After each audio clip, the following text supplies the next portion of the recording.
From Victory Lap Games, Blast Zone Tournament. I'm going to do a review. It's Next Level Taken. Blast Zone Tournament is a Bomberman clone. Or is it an homage? Or is it a ripoff? I don't know. I'll let you be the judge of that. Right off the bat, there's the aesthetic. You're going to either like the graphics and the sound, or it's going to annoy the crap out of you.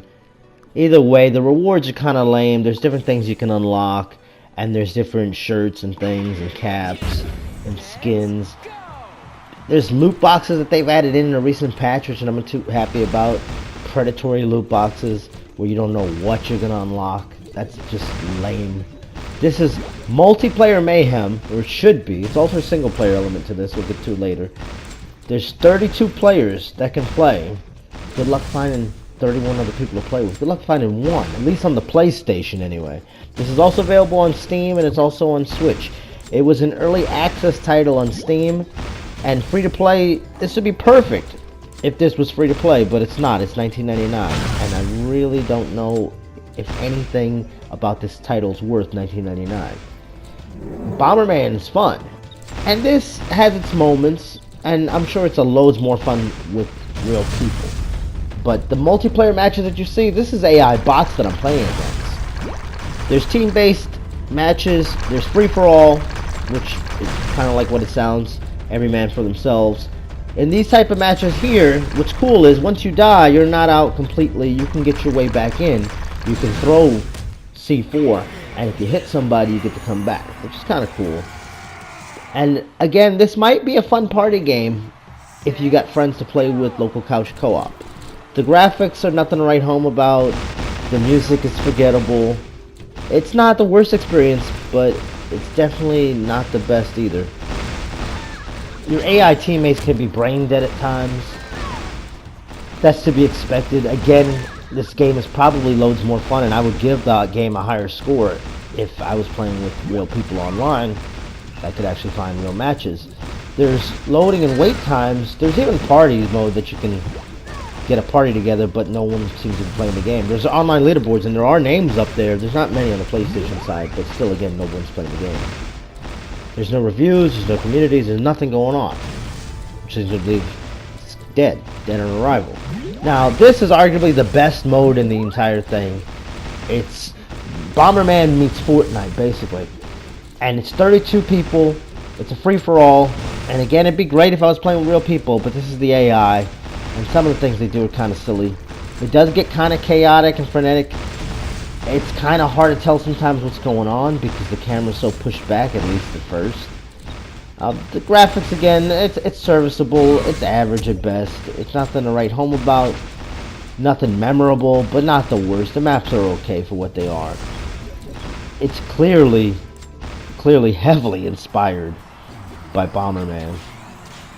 But, again, I'd just go play Bomberman. Especially at this price. Maybe if this was a free-to-play title, maybe if they would reduce the price to $5 or $10. Maybe if they didn't have loot boxes, which that's just ridiculous. They started off with an option, but there was no option to buy loot at that point in time. Now there is. And I'm not a big fan of microtransactions, period, but especially when you don't know what you're getting. I'm paying for something that might not even be something I want. Just as in Bomberman, there's different power-ups you can get, different things that'll make you faster. You can throw more bombs, you can kick bombs. Certain maps have springboards that'll propel you to the other side of the map. The game can be fun at times, but at this price, I can't recommend it, especially when there's better alternatives out there. Controls are fine, everything responds and controls the way you would expect it to. When I die, it's pretty much my own fault. If I suicide myself through a bomb, no complaints there. Single player has a forgettable story. Lots of levels though. There's lots of different maps. There's supposedly 1 billion customized options with all the different loot that you can unlock, the different skins and hats and things. But I doubt anybody's going to spend the time to see even a tenth of a fraction of that. The single player story is told through these cheesy still screenshots, and I'm really not sure what age range this game was really intended for. But I imagine they're trying to get a lot of the 8-year-olds from Fortnite to hop on here. And there's some decent premise here, but again, you're better off just playing Bomberman or Fortnite or any other game, really. There's better party games out there, such as Overcooked or Move or Die, and Move or Die definitely has an online community that still exists on PlayStation even. This is DOA, Dead on Arrival. No one's playing online. It looks like it, but trust me, these are AI bots. And that's rather unfortunate, and it rather dooms the game from the get-go. Maybe if people were playing, I'd give it a bit of a higher score, but nothing's horrible here, don't get me wrong, but it's average at best. It's all bland, and in this day and age, your dollar can go a lot farther. Why waste time playing an average game when there's so many better opportunities out there? And the loot boxes definitely leave a bad taste in my mouth, and I'm going to let the developers know that. It's uncalled for. If you want to make it a free-to-play title, or you want to change this over to a free-to-play title, then fine, go ahead and do that. I still don't agree with it, but at least that's a better deal and a better value than paying $19.99 and still having loot boxes on top of that. Randomized loot boxes. I always feel bad about judging a game harshly or even giving it an average review score, but I'm going to tell it like it is. I know the developers worked hard on this game, but it's clearly a ripoff of Bomberman, just not as fun.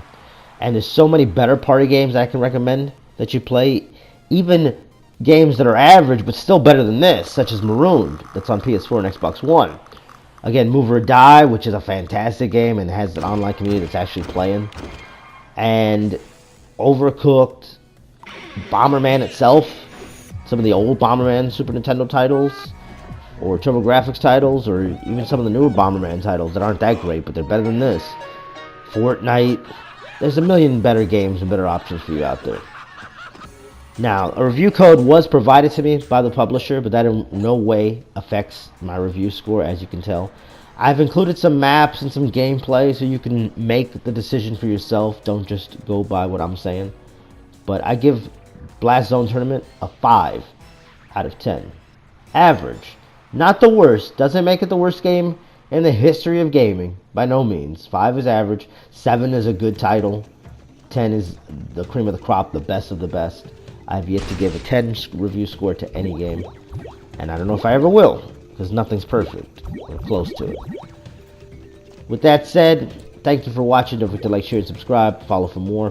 This is Blast Zone Tournament. This is my review. This is the PlayStation 4. This was played on a PlayStation 4 Pro. It's also available for Steam, $19.99. It's also available for Nintendo Switch. It was supposed to be coming to the Xbox One, but apparently it's been delayed, and I don't know if that's ever going to happen now, but trust me, Xbox One gamers, you're not missing out on that. Again, thanks for all the support. It's been Next Level Taken. Until next time.